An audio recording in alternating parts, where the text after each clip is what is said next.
Halo, selamat siang saudara, jumpa kembali bersama saya Desi Indriani dalam Dialog Indonesia hari ini. Dan hari ini juga 2 hari menjelang peringatan hari ulang tahun TVRI yang ke-54 tahun, kami sengaja khusus mengangkat tema mengenai peran TVRI mengedukasi publik. Karena bagaimanapun sesuai dengan undang-undang lembaga penyiaran publik, TVRI memiliki beberapa amanah yang dituangkan dalam undang-undang tersebut. Salah satunya adalah mengedukasi publik. Bagaimanapun TVRI ketika mendapatkan anggaran dari negara, dari APBN, tentu saja kemudian pertanggungjawabannya harus muncul lewat media, lewat layar kaca. Bagaimana kemudian transparansi itu muncul? Tentunya lewat tayangan-tayangan yang dihadirkan kepada pemirsa. Sejauh mana kemudian tayangan-tayangan itu kemudian dinikmati dan kemudian juga ada impact-nya, ada outcome-nya bagi masyarakat, itu yang harusnya dipertanggungjawabkan oleh insan media TVRI. Untuk mendiskusikan ini sudah hadir 3 orang narasumber yang akan berdiskusi bersama kita. Saya sapa. Di samping kiri saya sudah hadir Mas Arief Suditomo, anggota Komisi 1 DPR RI. Selamat siang Mas Arief, terima kasih sudah hadir, terima kasih sudah berkenan ya menjadi narasumber kami siang hari ini. Kemudian salah seorang pengamat media Indonesia, Mas Agus Sudibyo, yang juga lama berkecimpung di Dewan Pers. Selamat siang Mas Agus. Selamat siang. Terima kasih sudah hadir.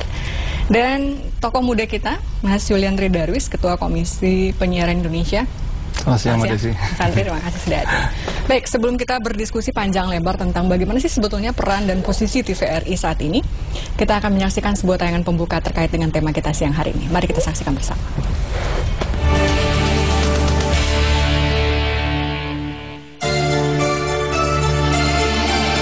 Genap 54 tahun TVRI mengepakkan sayapnya di jagat pertelevisian tanah air. Tahun demi tahun dilewati. Berbagai macam suka duka menghiasi. Problematika hinggap silih berganti. Berdiri sejak 24 Agustus 1962, untuk pertama kali dalam sejarah bangsa ini, rakyat Indonesia memiliki televisi Republik Indonesia yang menjadi tumpuan masyarakat untuk berperan sebagai media alternatif yang mampu menyajikan program siaran yang bermutu dan tidak didominasi oleh kepentingan komersial. Sejuta harapan disandarkan kepada TVRI sebagai media yang berperan aktif untuk menyediakan ruang bagi wacana publik, menghidupkan peran publik, dan mengajak masyarakat berpartisipasi aktif dalam mendukung tersajinya program acara yang benar-benar mengakomodasi kepentingan dan kebutuhan publik. Peran TVRI sebagai lembaga penyiaran publik berfungsi sebagai media informasi, pendidikan, hiburan sehat, sekaligus kontrol dan perekat sosial. Untuk itu, TVRI sebagai media publik yang menggunakan frekuensi publik tentu memiliki tanggung jawab terhadap publik. Seiring perjalanan waktu, TVRI terus bertumbuh dan terus berupaya mengedukasi publik. Menyajikan siaran-siaran edukasi yang berkualitas, sekaligus menarik dan menghibur, serta menciptakan penonton cerdas yang sadar akan mutu informasi yang dikonsumsi. TVRI dulu, kini, dan seterusnya akan selalu berupaya menjaga kualitas lembaga penyiaran publik serta mengawal persatuan dan kesatuan bangsa.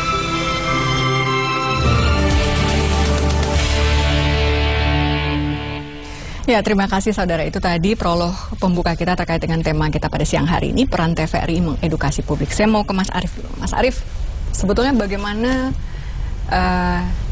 DPR RI melihat TVRI, memposisikan TVRI saat ini? TVRI mendapatkan perhatian dan posisi yang sangat-sangat penting bagi kami di DPR. Kenapa? Karena pada dasarnya bangsa ini kehilangan banyak hal apabila kita tidak memberikan prioritas kepada lembaga penyiaran publiknya. Dan itu merupakan salah satu hal yang sedikit-sedikit sudah terlihat pada hari ini, di mana dunia pertelevisian di Indonesia amat sangat didominasi oleh swasta atau industri.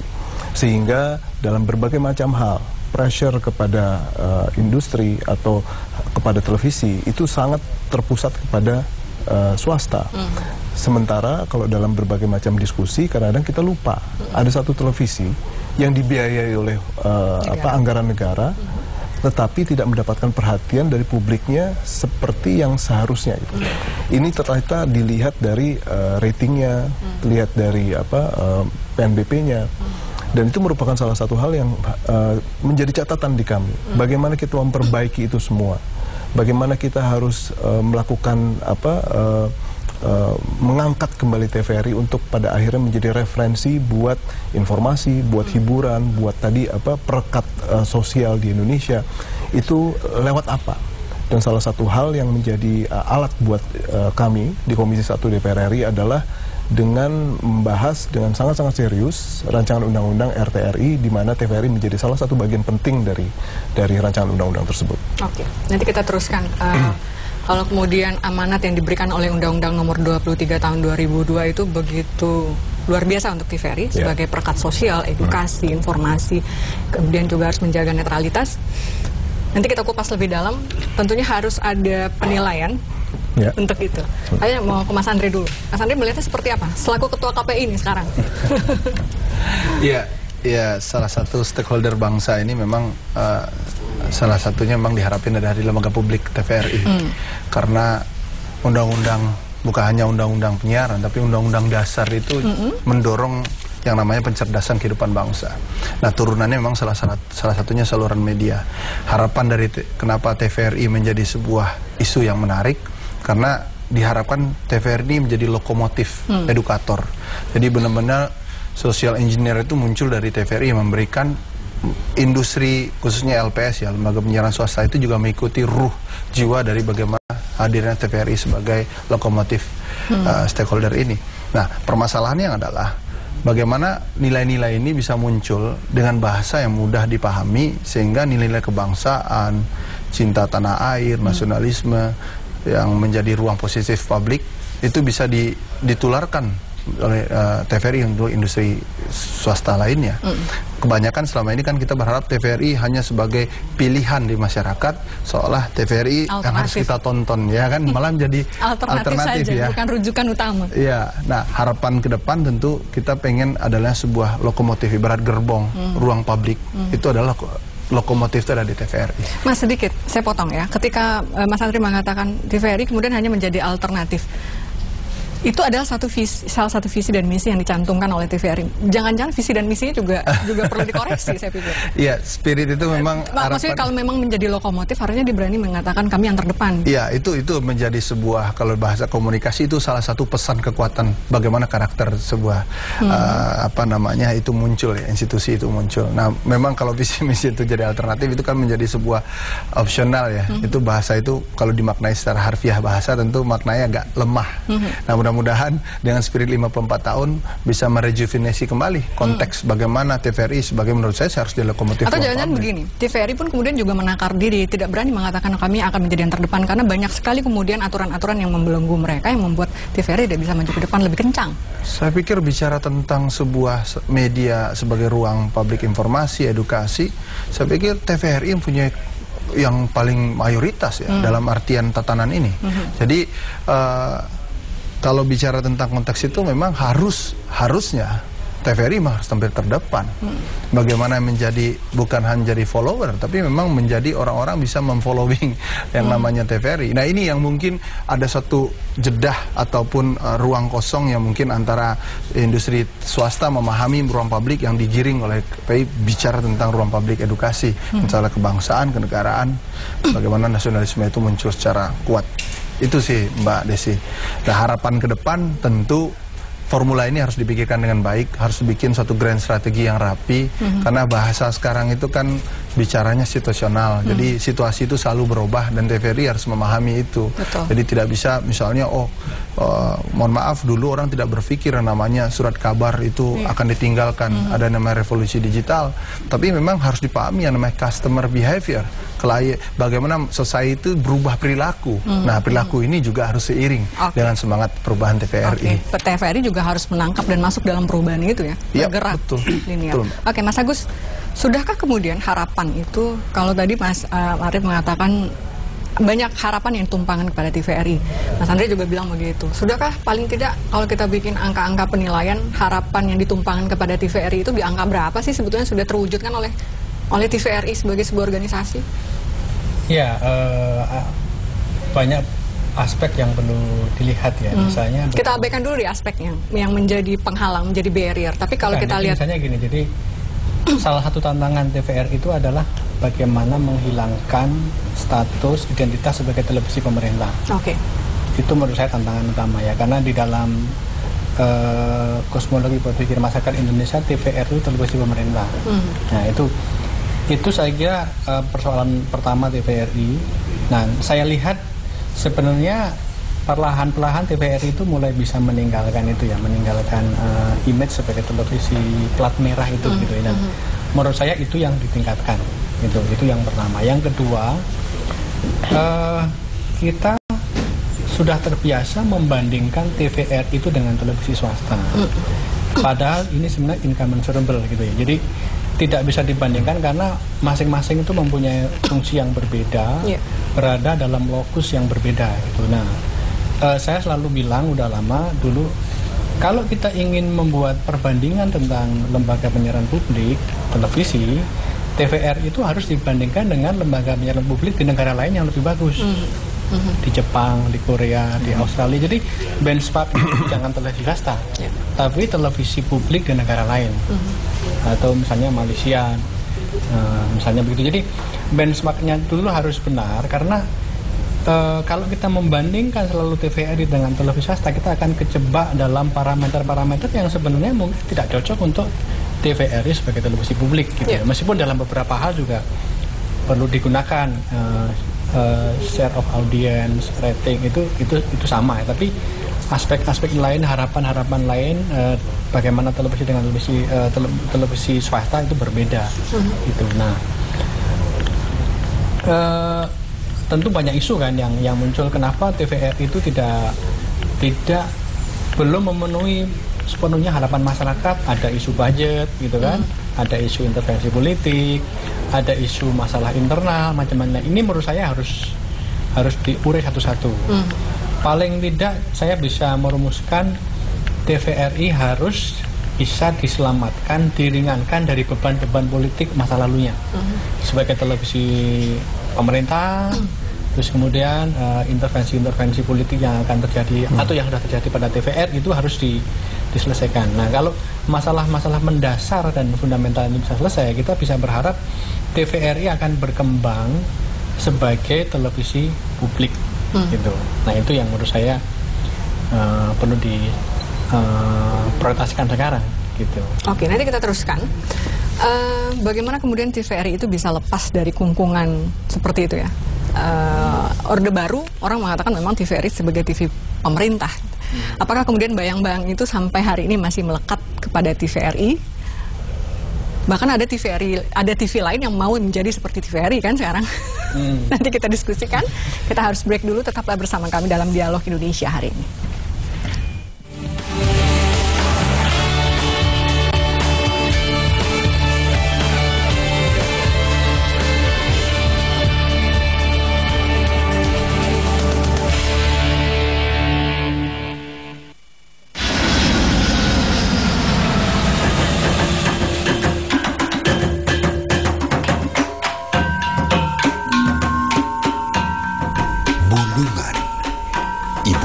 Provinsi termuda, Kalimantan Utara, kelak akan menjadi tempat wisata bahari terindah di Indonesia. Bulungan juga kaya dengan peninggalan kebudayaan Melayu yang artistik.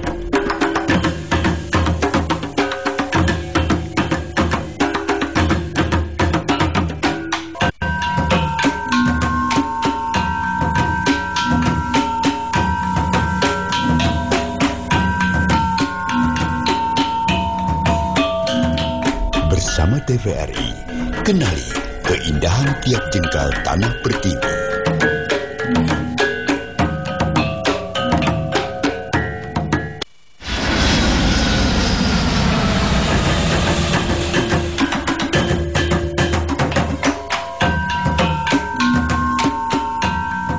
Bulungan, ibu kota provinsi termuda, Kalimantan Utara, kelak akan menjadi tempat wisata bahari terindah di Indonesia. Bulungan juga kaya dengan peninggalan kebudayaan Melayu yang artistik.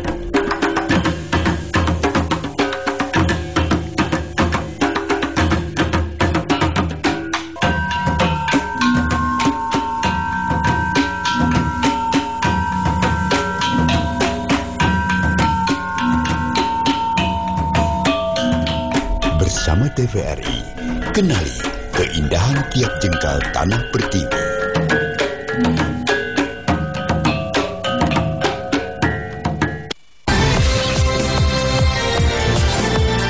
A to Z, acara kuis paling asik. Pikir cepat, jawab tepat. Setiap pilihan huruf akan menentukan pertanyaan yang harus dijawab. Truman, Harry Truman, benar. Ayo gabung di sini. A to Z, Senin hingga Kamis pukul 18.30 di saluran Pemersatu Bangsa. TVRI, betul sekali. 54 tahun TVRI menyatukan Indonesia menggelar lomba foto selfie dan pameran digital. Syarat dan ketentuan sebagai berikut. Follow akun Instagram @TVRI Nasional. Upload foto Anda dan mention @TVRI Nasional dengan menyertakan hashtag Ayo Nonton TVRI dan hashtag HUT54TVRI. Datang dan saksikan pameran TV digital diikuti oleh lembaga penyiaran swasta bertempat di lobi GPO TVRI Senayan, Jakarta. Indonesia Rantu Digital 25 hingga 28 Agustus 2016.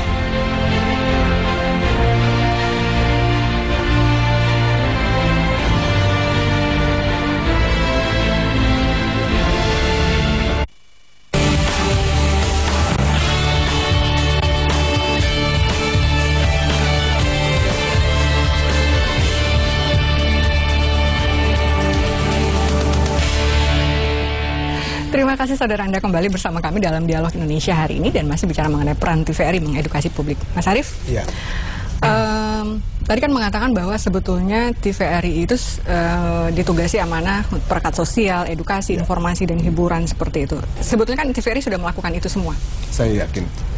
Walaupun kemudian secara rating dan audience share mungkin belum terlalu tinggi, karena kita masih menggunakan AC Nielsen. Kita belum memiliki lembaga survei yang kemudian memasukkan indikator kepublikan. Berapa betul sebetulnya program dari TVRI itu memang ada outcome-nya untuk masyarakat. Tapi bukankah seharusnya itu juga mendapatkan perhatian? Ya, dalam beberapa kesempatan yang lalu saya pernah diundang dalam sebuah diskusi tentang Dewan Rating. Nah, salah satu hal yang kita hadapi adalah siapa yang akan membiayai Dewan Rating ini? Pemerintahkah, swastakah, atau LPPK? Ya, itu merupakan salah satu pertanyaan yang amat sangat mendasar karena pembiayaan ini merupakan salah satu tiang utama dalam eksistensi dari Dewan Rating yang pada akhirnya menjadi dambaan banyak orang. Nah, itu akhirnya mentok kemana-mana. Itu terkait juga dengan APBN kita, dengan defisit yang sudah di atas 2%. Ini merupakan salah satu hal yang menjadi prioritas kesekian. So artinya dalam waktu saya kurang tahu apakah ini dalam waktu singkat ke depan, dalam waktu jangka menengah ke depan, atau jangka yang sangat panjang ke depan, TVRI memang harus hidup dengan tatanan pasar yang ada sekarang, di mana Nielsen merupakan common currency yang sekarang satu-satunya ada. Sehingga tidak bukan yang memang harus dilakukan oleh TVRI. Pertama adalah melakukan konsolidasi seserius mungkin. Bagaimana meningkatkan daya pancarnya secara efektif dari setiap stasiun pemancar yang ada di Indonesia. Yang saya dengar 70% itu berfungsi, sisanya tidak. Atau terbalik saya kurang tahu. Tapi yang saya yakin 70% masih berfungsi. Nah, bagaimana mengaktifkan 30% ini merupakan salah satu PR. Kedua, hal yang dalam kaitan sama konsolidasi adalah konten. Itu juga sangat penting. Bagaimana meningkatkan kualitas program. Itu merupakan salah satu hal yang tidak boleh terlupakan. Karena dengan peningkatan kualitas program, kita akan bisa mengangkat TVRI secara lebih cepat. Lalu yang ketiga adalah awareness campaign. Itu merupakan salah satu hal yang sangat-sangat penting. Karena apa? Banyak sekali generasi yang muda ya, di bawah kita, itu rata-rata pola konsumsi medianya sudah berbeda dengan saya. Mereka sudah tidak menonton televisi sesering saya. Mereka tidak dengar radio seperti saya. Mereka tidak baca koran seperti saya baca koran di pagi hari. Apalagi mereka nanti saya takut nonton TVRI. Nah, itu yang pada akhirnya campaign awareness itu harus mengikuti zaman. Jadi kalau misalnya harus masuk ke multimedia dan masuk ke multimedia, bermain di sosial media, masuk ke sosial media itu merupakan salah satu hal yang harus dilakukan. Sehingga menjawab pertanyaan Desi tadi, mau tidak mau untuk jangka waktu sekarang, bisa itu pendek ataupun panjang, kita harus berjuang dengan apa yang ada dulu sekarang. Yang ada Nielsen, perjuangkan agar indikator-indikator Nielsen itu bisa menangkap dan bisa memasukkan TVRI ke dalam radar. Dan jangan hanya sinyal-sinyal kecil. Jangan hanya audience share antara 1 atau 2%. Kalau bisa di atas 10%. Dan itu harus menjadi salah satu angka yang jelas dijadikan momentum waktu kita merayakan 54 tahun hari jadi TVRI nanti tanggal 24. Harus berani pasang target. Ya. Mas Agus tadi mengatakan benchmarkingnya jangan ke TV swasta dong, TV-TV publik yang ada. Yang saya tahu TV-TV publik di beberapa negara ini juga pakai AC Nielsen, PBS pakai itu, BBC pakai AC Nielsen juga. Tapi kemudian hasil dari AC Nielsen itu tidak mereka jadikan sebagai perbandingan, tapi mereka gunakan hanya sebagai untuk melihat posisi mereka di tengah-tengah industri. Nah, ketika itu juga dihadapkan kepada TVRI misalnya, TVRI kan harusnya itu melihat posisi rating itu hanya juga sebagai positioning untuk TVRI berhadapan dengan industri, bukan kemudian menjadi indikator kinerja untuk TVRI. Betul. Mas Agus. Masalah pertama yang saya lihat di sini adalah bahwa kita harus memetakan dulu profil penonton TVRI itu di mana. Sejauh yang saya tahu, penonton TVRI itu kan kebanyakan di rural ya, di pedesaan kan. Betul. Sampai sekarang seperti itu ya. Ada di sana. Sementara Nielsen yang saya tahu itu basicnya adalah urban gitu kan. Di 10 kota besar. Iya, 10 kota besar. Jadi ini problem metodologi yang kemudian kita bisa melihat sejauh mana relevansi data kepemirsaan Nielsen untuk TVRI. Meskipun kita sadar penonton TVRI di perkotaan juga ada gitu. Jadi saya kira perlu ada terobosan kalau kita bicara soal rating, adalah rating yang bisa menjangkau masyarakat pedesaan itu. Nah, baru itu akan ada relevansinya lebih jauh untuk lembaga seperti TVRI dan RRI yang memang basicnya itu memang di rural, di pedesaan gitu. Nah, itu menurut saya kalau kita bicara soal rating ya, Indonesia hari ini itu mungkin barrier-nya di situ kalau kita ingin menggunakan Nielsen untuk TVRI gitu. Nah, sorry saya potong. Karena bagaimanapun TVRI kan menggunakan state budget anggaran negara, sehingga kemudian ukuran kinerjanya pasti akan tercermin dari situ. Selalu itu yang digunakan sebagai indikator. Tapi bagaimana kemudian meyakinkan stakeholders yang lain bahwa bukan hanya itu satu-satunya? Iya, makanya dan yang dulu pernah saya lakukan di Yayasan SET, terus sekarang masih dikerjakan oleh teman-teman KPI, itu kan membuat rating kualitatif, gitu. Jadi istilah rating itu mungkin di sini bisa kita debatkan, tapi maksudnya itu menilai acara televisi tidak berdasarkan kuantifikasi jumlah penonton, tapi berdasarkan kualitasnya. Jadi kriteria kualitas itu misalnya mendidik, mencerahkan, tidak ada kekerasan, terus tidak ada konsumerisme, terus mendidik cinta tanah air dan lain-lain. Jadi parameter-parameter kualitatif itu digunakan juga untuk menilai acara televisi. Nah, menurut saya kalau parameter kualitatif ini yang digunakan, saya yakin TVRI itu dan misal saya bisa bersaing dengan televisi swasta ya, karena memang televisi publik kan di sana ya, lebih pada isunya edukasi, empowering, itu kan di situ. Jadi sebenarnya tergantung parameter-parameter apa yang kita gunakan untuk menilai program televisi baik swasta maupun publik gitu ya. Karena kalau parameter kepemirsaan yang rating, share index itu problemnya tadi mereka masih di beberapa kota dan itu urban pasti kan. Sementara TVRI kalau kita diinvestasi kan bukan di situ sebenarnya areanya. Nah itu. Tadi Mas Agus mengatakan gini, harusnya TVRI itu bisa menjadi semacam musuhnya bagi TV-TV LPS lainnya. Kalau tadi Mas Agus mengatakan parameter yang digunakan adalah bagaimana kemudian edukasi, kemudian bagaimana masalah perekat sosial seperti itu sebetulnya sudah dilakukan oleh TVRI, tapi kan itu kemudian tidak menginspirasi, kemudian tidak digunakan oleh LPS lainnya. Kalau itu yang menjadi target oleh yang disampaikan oleh Mas Andri tadi. Justru menurut saya secara genealogis, secara epistemologis, TVRI memang beda dengan televisi swasta. Itu jadi beban untuk melakukan pendidikan, perekat sosial itu lebih besar untuk televisi publik. Oleh karena itu televisi publik didanai oleh negara, gitu.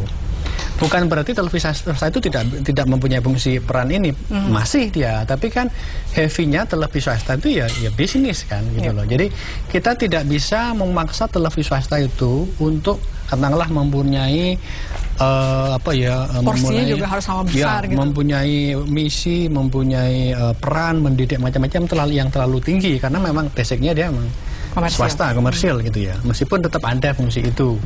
Acara-acara komersial pun juga tetap harus mendidik gitu kan. Tetapi kalau televisi dan TVRI dan RR itu jelas sekali perannya lebih besar adalah dia memang untuk empowering masyarakat, untuk mendidik, untuk menghibur dan seterusnya gitu ya. Menghibur di sini juga terjadi gitu. Nah itu makanya sebenarnya saya selalu lebih nyaman ketika bicara tentang TVRI itu bukan perbandingannya dengan televisi swasta, tapi perbandingannya dengan televisi publik di katakanlah di Jepang yang bagus, yang di Korea. Nah, dan mereka sebenarnya mempunyai contoh televisi publik yang tidak hanya alternatif menurut saya gitu ya. Mereka menjadi pemain utama, tapi memang di sektor publik ini, kepublikan ini, bukan di sektor ini ya, televisi swasta ini. Gitu. Nanti memang kita harus mulai atau membiasakan diri membandingkan TVRI itu bukan dengan televisi swasta menurut saya gitu. Desi, saya ingin menambahkan tadi sedikit dan saya ingin menjadi devil's advocate-nya TVRI saja ya. Kalau tadi kita bicara soal indikator kepemirsaan, bagaimana TVRI belum masuk ke dalam radar Nielsen karena seluruh hal yang kita tahu lah ya. Itu kita sekarang lalu mengusulkan agar ada indikator kualitatif yang tadi dan mungkin sudah dilaksanakan oleh KPI. Kalaupun KPI sekarang mengeluarkan indikator kualitatif tersebut dan nyatanya TVRI juga belum masuk gitu. Itu saya pikir belum masuk juga dalam radar itu. Dalam radar tersebut. Artinya itu merupakan salah satu wake up call, PR besar buat TVRI. Sudah dibikin indikator kualitatif pun kenapa TVRI nggak masuk? Ya? Seharusnya itu merupakan salah satu harusnya TVRI bisa dominan di situ kan? Untuk mengingatkan kita semua bahwa ada loh kesempatan di mana kita bisa langsung mengambil kesempatan, dan itu harus kita gunakan. Baik, nanti kita diskusikan lagi bagaimana KPI akan menguraikan itu. Usai jeda, tetaplah bersama kami.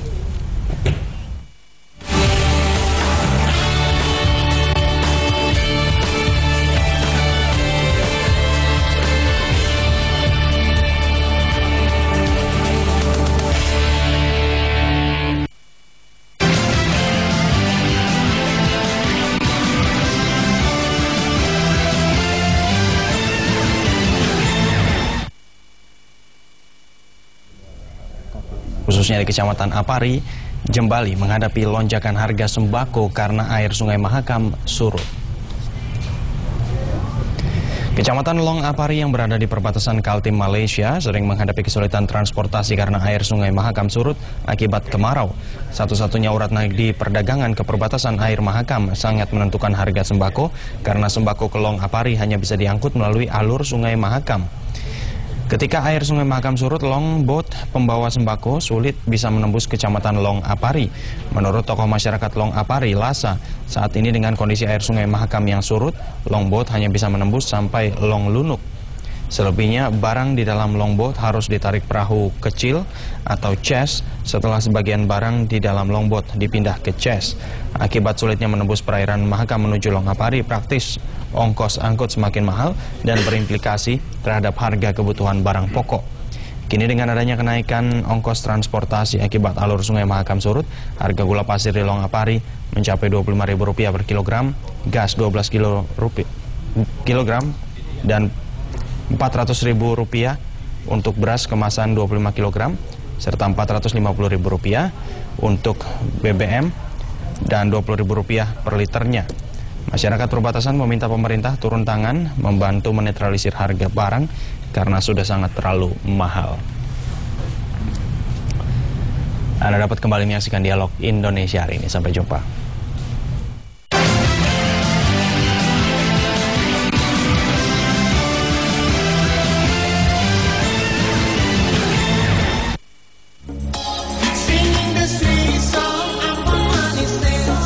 Menyusuri keindahan Sungai Selawai di Desa Sawai seolah tak berujung. Titik paling elok di sungai ini berhias pohon nipah di kiri kanan, seolah menjadi gerbang penyambut di daerah tersebut. Pemandangan unik terpampang di sisi kiri kanan sungai. Beberapa lelaki separuh baya sedang mengolah pohon sagu.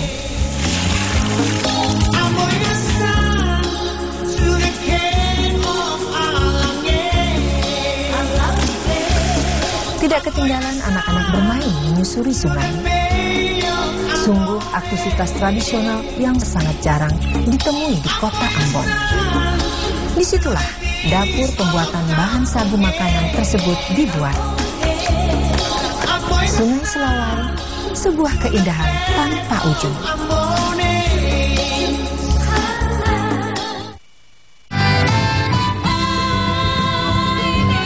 Ini Reo, referensi orang gaul. Maksudnya tahu kan? Iya. Apa? Iya, pokoknya mah itu dah. Ini Reo, tontonan yang kaya hiburan dan banyolan, juga obrolan dengan masalah yang sedang hangat. Ada yang bawa? Ada nih. Oh, ada. Gua kira angpau. Di sini, di saluran pemersatu bangsa, TVRI, betul sekali. Bukit di pinggir kampung memuntahkan batu-batu besar dalam hitungan detik.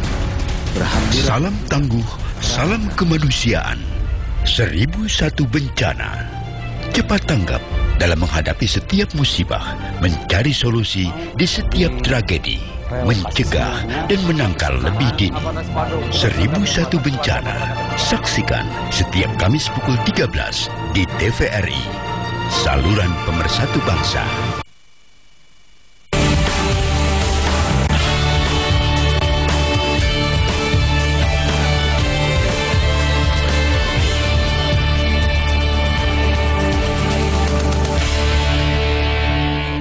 Terima kasih saudara, Anda kembali bersama kami dalam Dialog Indonesia hari ini. Peran TVRI mengedukasi publik. Saya mau ke Mas Andre dulu. Dari program, dari acara-acara TVRI, sudahkah kemudian tercermin yang harusnya menjadi ruh bagi lembaga penyiaran swasta seperti yang Mas Andre katakan tadi? Ya, sebenarnya kalau bicara tentang konteks isi siaran, ini kan yang nilai itu katanya publik. Secara rasional publik itu ada namanya rating yang bisa dilihat secara ukuran kuantitatif. Nah, waktu itu memang betul kata Mas Arief bahwa Komisi Penyiaran Indonesia bersama Ikatan Sarjana Komunikasi Indonesia itu Mas Agus ya, mendorong namanya indeks survei kualitatif. Bagaimana secara kualitas program, apakah undang-undang turunan dari undang penyiaran ini bisa dipahami secara maksimal dengan sebuah program TV. Nah, kita generalkan memang rating itu umum rata-rata adalah berdasarkan ya rating yang ada di lembaga yang selama ini monopoli ini. Nah, kenapa mungkin KPI dan mungkin ISKI berpikir TVRI belum masuk waktu dalam pasaran itu, mungkin salah satunya karena pengen apple to apple dalam sebuah kondisi, walaupun secara metodologi satu kuantitatif satu kualitatif. Tapi begini, spirit dari TVRI ini sebenarnya kalau dibicara keunggulan secara infrastruktur paling canggih. Tidak ada yang bisa dalam paling canggih, dalam arti ini semua merata rata-rata di seluruh Indonesia. Nah, yang harus dipahami oleh saya selalu ngomong dimanapun saja, dipahami dalam sebuah dunia global saat ini adalah istilahnya yang tadi itu, customer behavior. Ada sebuah perilaku yang harus dipahami apa yang diharapkan oleh society. Nah, bagaimana misalnya di Y generation, sejauh mana sih yang namanya TVRI itu dinonton oleh generasi Y? Kemudian sekarang dalam millennials generation, yang artinya semuanya itu kira-kira mampu nggak pesan ini bisa baik diterima oleh orang lain. Ternyata dalam sebuah mau benchmarking, branding, apa yang dilakukan TVRI, ternyata masih ada sesuatu yang memang agak sesuatu yang bukan susah diterima ya, agak sulit diterima mungkin oleh Y generation maupun yang generation. Nah, ini harus ada transformasi bagaimana memahami masyarakat atau segmen pasar tersebut. Dalam arti kondisi ternyata harus ada yang perubahan seperti itu. Sehingga apa?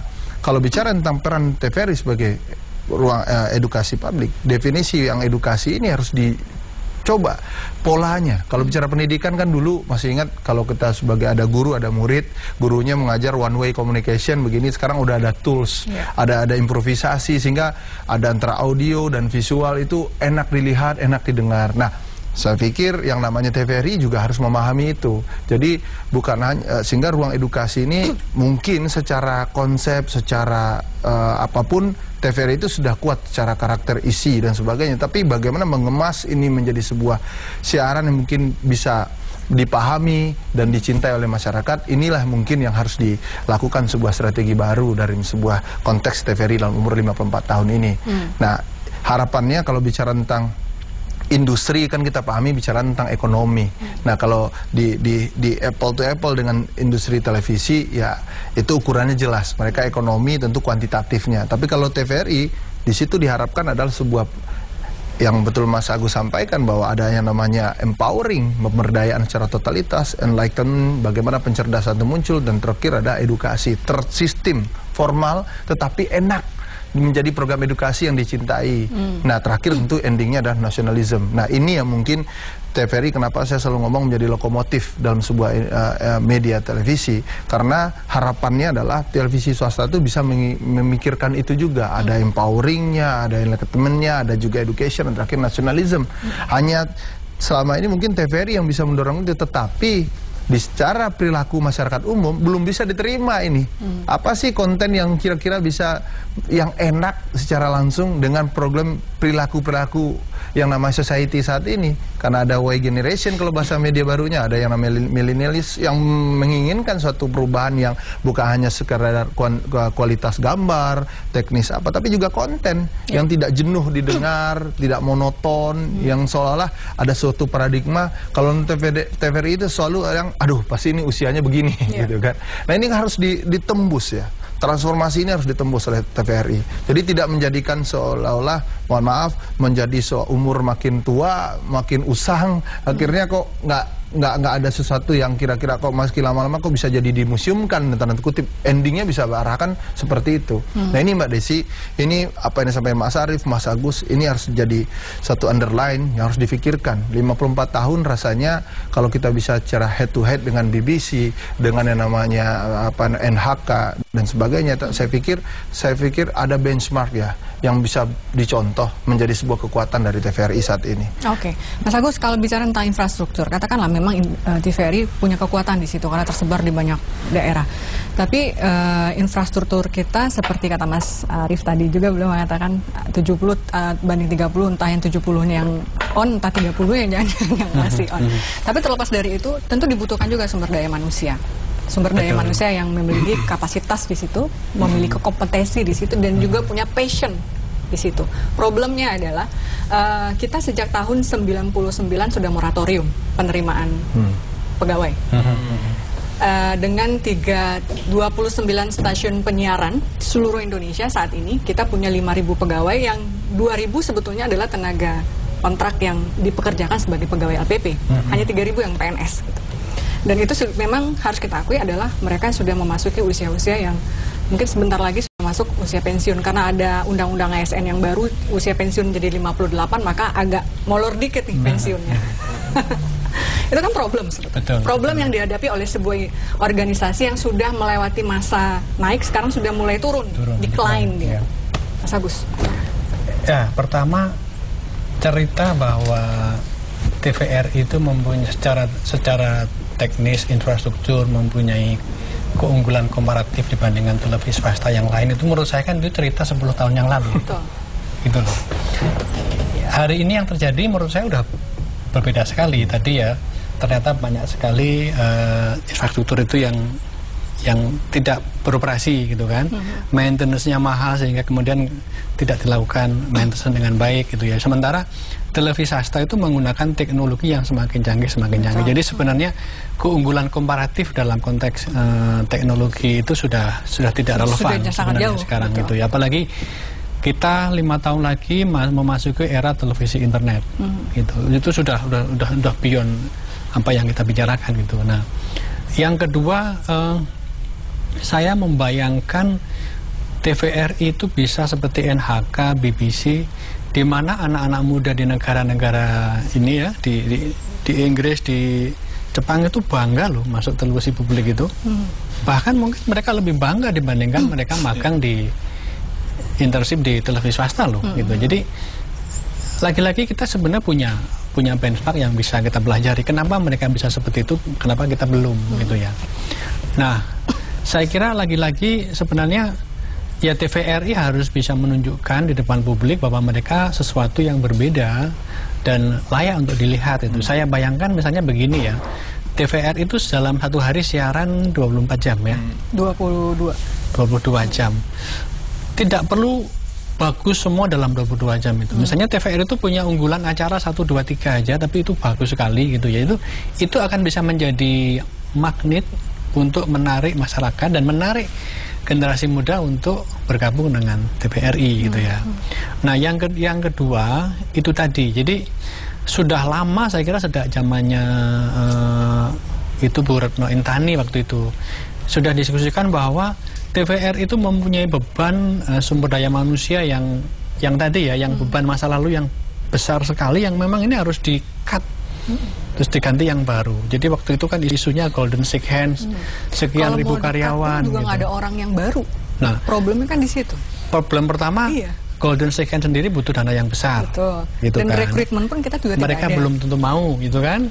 Konflik lagi kan kalau nggak mau kan nanti. Terus kemudian, ya untuk menarik yang muda-muda bergabung TVRI itu kan harus ada sesuatu yang menarik di TVRI untuk masuk kan gitu. Nah itu. Saya pikir pasti ada banyak yang mau. Cuman problemnya kan kita dibatasi juga. Ada berapa kemudian penambahan karyawan dan itu pun adalah karyawan yang tidak bukan itu yang PNS. Kita masuk ke isu yang tadi diangkat oleh Mas Ari bahwa mungkin sudah saatnya TVRI itu punya unit bisnis yang serius, yang profesional. Mau apa lagi kan APBN tidak bisa digenjot jauh lebih besar dari sekarang kan gitu loh. Jadi dengan berbagai pertimbangan gitu kan, termasuk pertimbangan ya kalau dikasih dana besar terus nanti bagus, jangan-jangan malah ada problem korupsi atau apa-apa gitu kan. Jadi itu kompleks tersendiri. Tapi saya setuju bahwa TVRI itu harus punya unit bisnis yang bagus, yang profesional, yang kasarnya bisa jualan. Rubah undang-undang ya. Kalau misalnya TVRI jika punya perlu, unit bisnis, gitu. Katakanlah dia punya anak perusahaan gitu. Daripada sekarang tersandra seperti ini kan, mau bergerak. Atau koperasi karyawan sejenis itu yang kemudian bisa didaya gunakan. Mas Arief gimana? Saya pikir tidak perlu lah ada untuk kita sekarang sedang membuat sebuah undang-undang payung ya. Untuk mengubah undang-undang yang ada saya pikir tidak perlu. Yang perlu sekarang adalah melakukan konsolidasi dalam bagaimana meningkatkan agresivitas buat TVRI untuk mengenjot peningkatan PNBP. Ya, itu merupakan salah satu hal yang penting. Kenapa? Karena TVRI sekarang memiliki keleluasaan untuk mengelola PNBP-nya sendiri. Kita bisa bayangkan kalau dengan kekuatan TVRI yang sekarang mendapatkan 100 miliar tambahan saja dalam 1 tahun, yang mana itu merupakan bukan sebuah angka yang muluk-muluk, ya. Untuk bagaimana kita nanti bisa berkoordinasi dengan kementerian, kelembagaan, BUMN untuk bisa sama-sama memiliki kesadaran agar ayo kita bantu TVRI. Ya, tapi harus satu dulu, ya. Bagaimana servis kepada mereka dalam bentuk viewership, dalam bentuk kepemirsaan, dalam bentuk angka di Nielsen, itu juga harus jelas karena biar bagaimanapun waktu mereka invest di TVRI, mereka ingin ada ratingnya berapa, ditonton orang berapa, sehingga itu merupakan salah satu hal yang bisa dijawab oleh TVRI. Tapi tanpa itu semua, TVRI dibantu oleh beberapa pihak, lalu TVRI membalas kembali bantuan tersebut dengan sebuah kerja keras yang nyata, itu tidak akan bergulir niat baik itu. Mungkin nggak ya, Mas Arief, saya nanya ini, mungkin nggak ya TVRI itu sebagai televisi publik itu mendapatkan privilege tertentu? Misalnya begini, saya pernah membaca itu di beberapa negara itu kalau acara-acara kenegaraan, ada tamu negara, terus kemudian ada event seperti Olimpiade kemarin, itu TV publik itu mendapatkan privilege gitu, karena ini terkait dengan kepentingan negara, tapi saya pikir privilege dalam hal akses maksudnya Mas, akses ya? gitu. Saya pikir itu tidak jadi masalah ya buat TVRI di istana misalnya. Sejak saya menjadi wartawan junior di istana, saya melihat TVRI itu selalu mendapatkan tugas sebagai kursi tetap lah ya di istana, di mana di pesawat kepresidenan, di mana selalu mendapat. Namun itu yang harus kita sikapi juga ya. Kalau misalnya sekarang ternyata ada sistem giliran, itu juga bukan merupakan salah satu lonceng kematian buat TVRI. Kita nggak ikut pesawat kepresidenan bukan berarti kita nggak dapat materi mungkin siaran, bukan kan? bergiliran sifatnya, tapi ada kalaupun bergiliran mungkin orang bisa menerima juga gitu, TV-TV lain bisa menerima. Tapi kalau kemudian ada penumpang abadi gitu ada di situ kan lucu juga. Atau mungkin sekarang dilihat atau boleh nggak bisa CPRP-nya, atau mungkin indikatornya kalau ajak TVRI bisa saja kan, ini nggak ada ratingnya, nggak diajak, bisa jadi kayak gitu. Oke, tapi bisa nggak seperti yang oke, silakan Mas Andre, ada yang mau ditambahin? Ya, kalau saya memikirnya begini, ini memang paling berat itu menjadi nakoda di TVRI. Situasinya duitnya negara tapi menghasilkan seperti industri yang nama swasta. Jadi nama swasta, mohon maaf, pasti bicara tentang sebuah kapitalis ya. Kapitalisme itu punya uang, dia bisa beli apa saja. Sedangkan di satu sisi dituntut dalam sebuah ruang edukasi yang harus menjalankan fungsi state kan gitu. Nah, ada aturan, ada namanya konsep kebangsaan yang membuat mungkin agak kurang lincahnya para pemimpin di TVRI. Nah, harapannya itu pilihannya begini, kalau menjadi pimpinan TVRI akan bicara rutinitas kembali, siapapun dia akan menjadi rutinitas lagi kerjaannya, dalam tanda kutip ya anggarannya sebanyak itu, dia akan hampir rutin, minimal nih hidup dulu. Nah, ini yang harus dirubah ke depan, apalagi ke depan nih ada pemilihan Dewas TVRI ya, dan juga direksi akan tentu dirubah, manajemen rubah, karena bagaimanapun begini, ada sebuah kekuatan positif ketika mendapatkan mandat state, tapi ada kekuatan positif ya ketika ini bisa berinformasi di dunia yang dalam artian swasta ya. Nah, ini yang harus dipikirkan bersama. Bagus ide Mas Arief tadi, Mas Agus menyampaikan bahwa apa yang mendapatkan kekasan dari sebuah TVRI, apakah privilege, ada kebanggaan kalau orang diwawancara TVRI itu lebih bangga daripada wawancara di TV swasta. Tapi yang kebalikan saat ini kan enggak, karena bicara kena rating yang tadi, orang menganggapan ini nggak ada yang nonton, jadi ngapain tampil di sana gitu. Jadi hal-hal ini kan banyak pergulatan sosial yang terjadi. Nah, ini yang harus ditata bagaimana TVRI menjadi equilibrium, artinya di tengah-tengah memposisikan antara industri, bagaimana bicara tentang konteks kebangsaan. Nah, ini yang mungkin butuh yang namanya sebuah manajemen yang benar-benar memahami, memainkan dua peran seperti ini. Kalau tidak, selama ini kan orang bicara profesional terukur. Profesional tuh ini menjadi seorang wartawan, pemimpin redaksi, direktur TV swasta harus begini, targetnya begini, ya ratingnya harus begini. Kalau di pemerintah selama ini ya udah aturannya begini, kami nggak bisa ngapa-ngapain. Ya akhirnya menjalankan sebuah rutinitas seperti yang nama aparatur sipil negara. Nah, di posisi ini kan tidak. TVRI sebagai lembaga pelayanan publik memainkan dua peran ini sehingga menjadi satu keuntungan yang maksimal. Bukan yang mengambil sesuatu yang negatifnya gitu. Nah, selama ini kan terjebak mengeluh sesuatu yang kira-kira tidak bisa lepas dalam sebuah beban masa lalu itu gitu. Karena stigma itu udah distempelkan seperti itu. Nah, ini yang mungkin diharapkan nakoda ke depan bisa memayungi ini, sehingga fungsi-fungsi yang dapat Mas Agus tadi, kalau ada yang privilege itu memang harus TVRI didulukan. Kalau perlu official broadcaster itu selalu TVRI dalam tanda kutip. Karena ada RI-nya itu ya. Iya, artinya apa? Mulai dari misalnya komersial apapun numpang ke TVRI dengan profesional, dengan pengelolaan yang manajemennya memang terukur. Iklan ini berapa dan sebagainya. Bukan arti memonopoli ya, tetapi memberikan privilege. Nah, ini harus dipikirkan gagasan luas tentang bagaimana lembaga penyiaran publik ini muncul sebagai entitas berkarakter, masyarakat mencintai, siapapun dari stakeholdernya yang akan menggunakan TVRI juga dicintai. Nah, semuanya juga memahami gitu. Nah, ini kan ada suatu transformasi yang saya selalu ngomong, ada pesan yang persepsi yang berbeda. parlemen punya sudut pandang, regulator punya, misalnya di KPP punya pandang, kemudian civic society juga sudut pandang, pemain juga, industri juga mempunyai sudut pandang, dan itu berbeda, tidak pernah ketemu. Akhirnya semua jalannya masing-masing, dan TVRI juga berdiri sendiri dengan cara sendiri. Yang saya tahu juga misalnya kayak di Korea misalnya, iklan pun ada sebuah lembaga khusus yang kemudian menampung semua iklan di televisi, dan kemudian lembaga inilah kemudian mendistribusikan ke semua banyak televisi yang ada, sehingga kemudian rating pun tidak bisa dipermainkan karena porsi iklan sudah ditetapkan oleh sebuah lembaga yang sehingga semuanya akan mendapatkan secara fair gitu. Itu Korea Selatan apa Korea Utara? Korea Selatan. Korea Selatan. Mereka punya lembaga khusus. Iya, mereka punya lembaga khusus kemudian yang kemudian mendistribusikan iklan-iklan itu.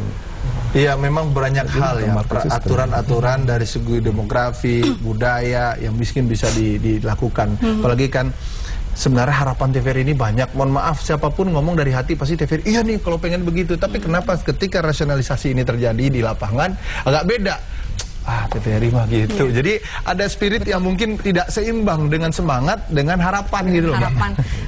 Kalau balik lagi kepada Korea Selatan misalnya kayak KBS itu kan mereka luar biasa sekali kan. Sampai drama mereka diekspor kemana-mana masuk ke Indonesia. Nah, itu KBS punya kan? Itu yang pada dasarnya ingin saya garis bawahi. Kenapa BBC menjadi salah satu referensi dan kebanggaan bangsa Inggris? Ya, karena BBC sebagai LPP dia sudah sangat melaksanakan tugasnya sebagai LPP dengan sangat baik. Bahkan dia bisa menyumbangkan 21 miliar pound untuk produksi-produksi yang dikonsumsi oleh seluruh masyarakat global, seperti hal-hal yang dia jual di BBC Knowledge dan segala macam. Itu merupakan salah satu aspek bisnis dari LPP yang sudah berhasil melaksanakan tugasnya sebagai LPP. Nah, sekarang itu merupakan salah satu hal yang harus dikejar oleh LPP kita gitu ya. Laksanakan dulu tugasnya sebagai LPP dengan baik, baru setelah minta. itu dapat. Tapi kan TVRI jujur tidak akan bisa bergerak juga Mas kalau kemudian anggarannya saja pun sorry to say, untuk saat ini untuk yang paling kebutuhan minimal saja pun tidak terpenuhi misalnya. Kemudian kan dipotong lagi karena memang semua kementerian dan lembaga dipotong. TVRI mengalami 2 kali pemotongan kan tahun ini. Sehingga ada beberapa program besar misalnya kita masuk televisi digital. Harusnya kayak studio ini kita kan sudah digitalize. Newsroom kita pun sudah digitalize, tapi itu kan semua terhenti, semua program. Makanya Desi, dan banyak program. Makanya Desi, saya selalu bilang bahwa kalau kita ingat 2013-2014 kita Komisi 1 pernah memberikan bintang terhadap anggarannya TVRI itu ratusan miliar. Itu karena pemilu. Kita freeze. Itu kita freeze karena ada satu dan lain hal, bukan hanya karena pemilu saja. Ya. Dibutuhkan ya. Lalu apa yang kita berikan sekarang 2015-2016 itu 1 triliun lebih. Ya. Dan ada permintaan untuk penambahan kurang lebih 500 miliar untuk digitalisasi. Memang belum semuanya dikabulkan. Cuman juga kita harus lihat bagaimana prioritas TVRI di dalam APBN kita. Dengan defisit seperti ini, kita juga harus lihat yang lain. Itu sebabnya saya selalu menganjurkan agar bagaimana PNBP TVRI harus ditingkatkan, harus diperjuangkan. Kalau kita mendapatkan sedikit tambahan dan itu bisa dikembalikan lagi untuk melakukan peremajaan infrastruktur, saya pikir itu merupakan hasil dari keringat TVRI sendiri. Jadi kuncinya sekarang ada di mana? Ada di TVRI. Saya agak khawatir jangan-jangan sebetulnya budaya kerja TVRI juga perlu diperbaiki ya. Sebagai orang TVRI saya juga boleh mengatakan itu untuk autokritik. Silakan Mas Agus dan ya itu tadi ya. Jadi kan ya kita faktanya kebanyakan mereka PNS gitu kan. PNS dengan habitus, dengan tradisi mereka gitu kan. Nah ini terus kemudian mau mengrekrut yang non PNS ada problem soal anggaran macam-macam gitu. Jadi memang mengubah habitus, mengubah kultur dari TVRI sebagai televisi plat merah menjadi TVRI sebagai lembaga penyiaran publik itu memang sesuatu yang sulit gitu ya. Dan itu saya membahasakan TVRI itu tertatih-tatih di sini gitu ya. Saya tidak tahu kenapa RRI itu kalau nggak salah itu mereka better dan TVRI dalam hal itu. Tapi menurut saya ya ini suatu proses yang harus dilakukan dan menurut saya sekarang harus diakselerasi. Karena itu tadi sebenarnya keunggulan komparatif TVRI dibandingkan dengan televisi swasta sekarang itu sudah semakin tereduksi loh. Sudah semakin tereduksi, dan belum lagi kita menghadapi revolusi digital, munculnya generasi baru yang media habitnya sudah berubah sama sekali. Jadi saya setuju bagaimana mengubah nature, mengubah kultur kerja di dalam internal TVRI itu juga harus menjadi prioritas gitu ya. Entah itu dengan katakanlah mem-packaging yang sudah ada ini, tapi kan yang sudah tua-tua kan menjelang pensiun ya, gitu. Atau dengan mengerut yang baru dengan. Tetapi begini, saya lihat di daerah-daerah itu ya, saya ketika melihat teman-teman di daerah itu katanya wartawan-wartawan TVRI yang baru pun kulturnya sama dengan yang senior gitu loh. Nah ini komplikasi yang ada gitu. Jadi sulit sekali memang melakukan transformasi itu. Gitu. Baik. Sebelum kita tutup, mungkin begini juga menjadi sebuah pertanyaan. Jangan-jangan sebetulnya untuk sebuah lembaga penyiaran bentuk birokrasi mungkin tidak tepat gitu. Tidak tepat untuk TVRI. Jangan-jangan karena untuk dunia penyiaran itu kan butuh kecepatan, butuh inovasi di situ. Sementara kalau masuk dalam dunia birokrasi, memang harus ada sebuah sistem yang tidak boleh kita langgar, ada pertanggungjawaban, karena ini adalah state budget itu tadi. Silakan Mas Arief, silakan Mas Agus dan Mas Andre, kita masuk ke konklusi. Setuju, saya 25 tahun berada di sebuah korporasi media. Sistem ada, kita nggak boleh nggak boleh melakukan pelanggaran. Ada budget yang juga kita harus kawal dari awal, di tengah-tengah, dan di akhir kita harus kawal sangat-sangat ketat. Nah, saya pikir itu adalah values yang kita sama-sama harus hidup dengan hal-hal tersebut. Namun sekarang hal yang DPR sedang lakukan adalah berbagai macam hambatan-hambatan, misalnya tadi yang seperti dilukiskan oleh Pak Agus tentang bagaimana fleksibilitas dan dynamics yang diperlukan dalam memaintain angkatan kerja di TVRI. Itu kita sadari betul. Kalau saya di swasta, tiap hari saya bisa melakukan pemutusan hubungan kerja kepada siapapun yang saya mau. Tetapi hal itu tidak bisa dilakukan di TVRI dengan alasan apapun. Untuk kemajuan TVRI pun saya tidak bisa lakukan itu secara dinamik di sini. Dan itu yang kita akan lakukan solusi itu di undang-undang yang akan kita buat. Insya Allah itu akan segera bisa diundangkan sebelum 2019. Mudah-mudahan segera tercapai. Silakan Mas Agus. Ya, saya kira satu aspek yang tadi kan saya bilang ya, TVRI harusnya dibandingkan dengan televisi publik di negara lain gitu ya. Tapi satu hal yang bisa dibandingkan dengan televisi swasta menurut saya profesionalisme, gitu ya. Profesionalisme, kedisiplinan itu, kalau itu saya setuju, itu TVRI perlu belajar dari televisi swasta. Gitu, sense of target, tanggung jawab.